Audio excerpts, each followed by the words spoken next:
Hey, welcome back. And if you're new here, welcome to my channel. My name's Christina Kent, and I'm a fine artist based out of San Francisco.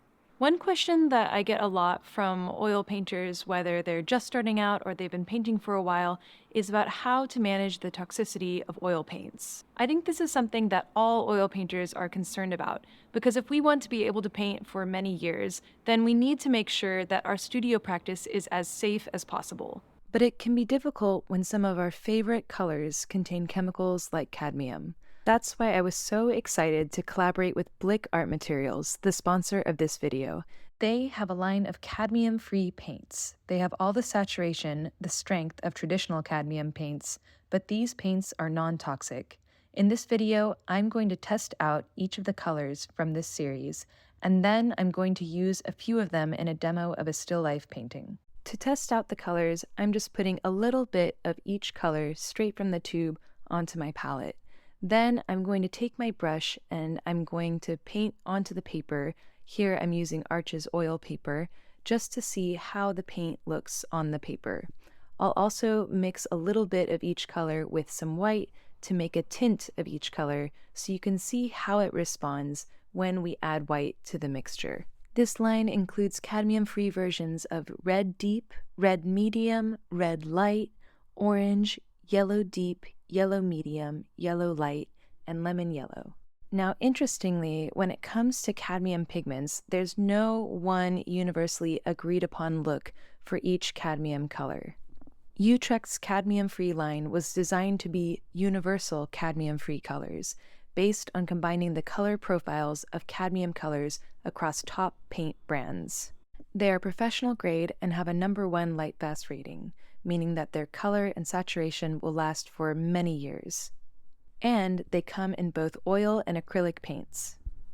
They're very saturated, so they have the saturation that I look for in the cadmium colors, and they have a similar opacity to the cadmium colors as well.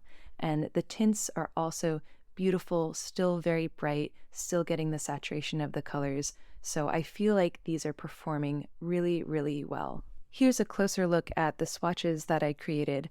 For more detailed information on this line of colors, you can check out Blick's website, which I'll link to here. Now it's time to see how these paints perform in a painting. So to test these paints out, I decided to do a still life painting of tomatoes. I think their bright red color is a great way to showcase the punchy reds that we get in the cadmium colors. So for this painting, I'm going to be using titanium white, the cadmium-free yellow light, the cadmium-free red, and an ultramarine blue. To start, I like to sketch out where the major shapes are in the composition. So I'm looking at my still life and I mix a brown using the ultramarine blue, the cadmium-free red, and the cadmium-free yellow light. And that gives me a nice warm tone that I can use to mark out where the major shapes are, where the different slices of the tomato are, and also put in some of the shadows. At this stage, I'm not really thinking about color, but mostly just focusing on where most of the light and shadow shapes are. So I'm using the brush to add some of those areas where the shadows are, while also adjusting some of the shapes and sometimes removing paint with the paper towel. Then, once I've gotten the basic light and shadow shapes marked out, I start to go in with thicker paint, putting in the darkest darks that I'm seeing in the painting. And for these dark shadows, I'm mixing a lot of my ultramarine blue and the cadmium-free red to get a nice, deep, almost purpley dark shadow color.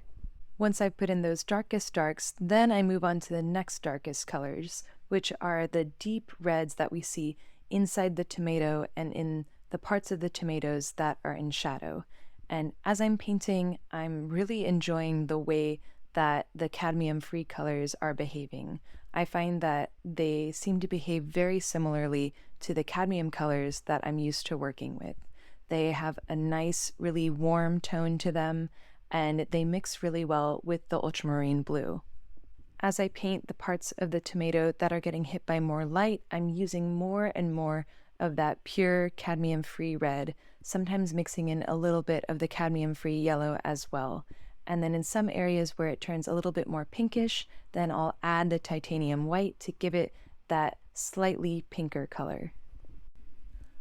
I finished painting the interiors of the tomatoes, which are a mix of deep reds and slightly desaturated pinks and oranges. Next, I mix an orangish-brown color for the table using the cadmium yellow, the cadmium red, the ultramarine blue, and a little bit of the titanium white.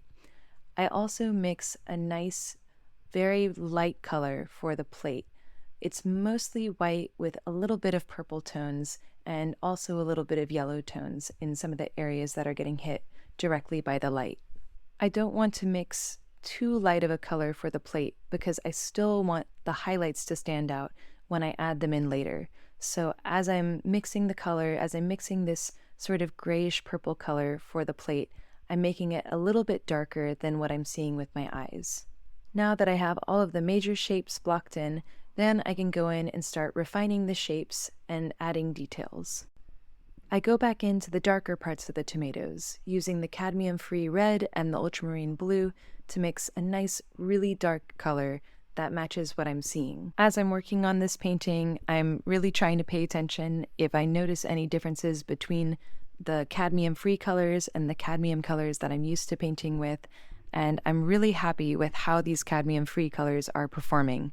I feel like they have the strength of the cadmium colors that I look for, and they also have a nice opacity to them, and also the texture painting with them is really similar to the cadmium colors that I usually paint with. So overall, I'm finding them to be a really great replacement to traditional cadmium colors.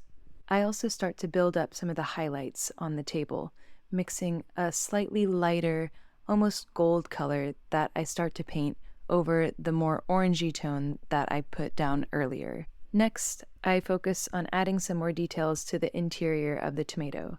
I think it's really beautiful to capture the subtle shifts in the hues as we go from slightly pinker parts to slightly more orangey parts. I'm noticing that a lot of the colors are a little bit pastel, so I'm adding some of the titanium white to kind of make it a little bit lighter while still trying to maintain a lot of that saturation. And I'm just adding details to where the seeds are in the tomatoes and where I'm seeing those lighter parts. The interiors of the tomatoes are very intricate, and I don't want to add every last detail painting every seed, but instead I want to keep it pretty abstract. So I'm squinting a lot as I'm looking at the tomatoes and trying to capture the major shapes and colors. Once I've finished with the interiors of the tomatoes, then I just add a few highlights here and there and the painting is complete. So anyway, that's all I have for today. I hope you enjoyed this video and found the demo helpful. Let me know if you have any questions, and if you'd like to learn more about the Utrecht cadmium-free paints, you can check them out at the link here. Thanks again to Blick Art Materials for sponsoring this video, and to all of my supporters on Patreon. If you like my art, if you like my videos, and you want to help me make more, check out my Patreon at the link. Thanks again for watching, and I'll see you next time.